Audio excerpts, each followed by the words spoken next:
Assalamualaikum warahmatullahi wabarakatuh. Perkenalkan, nama saya Devina Septiana. Saya dari kelas 12 IPA 4. Di sini saya akan mempresentasikan kebijakan ekonomi dan politik pada masa pemerintahan B.J. Habibie dan Abdurrahman Wahid.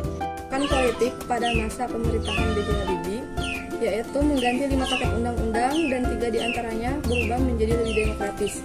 Dan yang kedua yaitu kebebasan rakyat dalam menyalurkan aspirasi.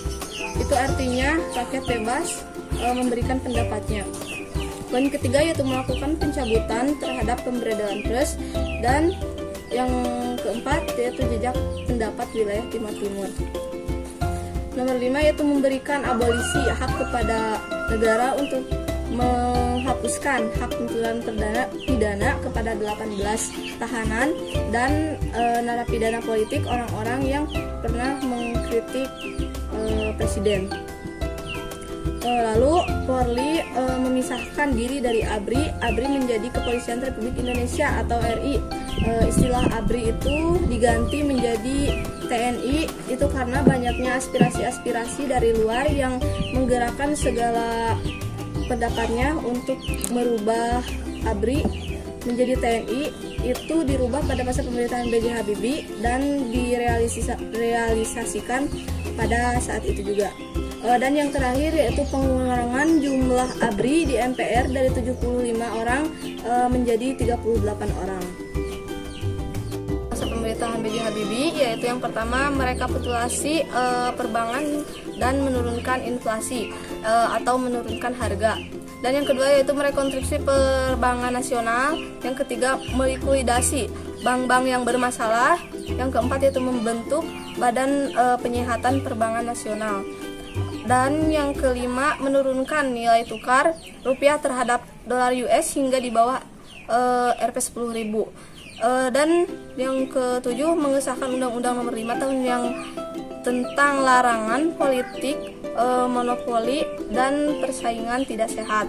Dan yang terakhir yaitu mengesahkan Nomor 8 Undang-Undang Tahun 1999 tentang perlindungan konsumen. Yang kedua yaitu kebijakan politik dan ekonomi pada masa pemerintahan Abdurrahman Wahid. Di bidang politik yaitu Departemen Penerangan dibubarkan, dianggap mengganggu kebebasan pers. Poin kedua yaitu Departemen Sosial dibubarkan juga, dianggap sebagai seorang korupsi. Dan yang ketiga yaitu menyetujui pergantian nama Irian Jaya menjadi Papua di akhir Desember 1999. Lalu masyarakat etnis Tionghoa diperbolehkan untuk beribadah dan merayakan Tahun Baru Imlek.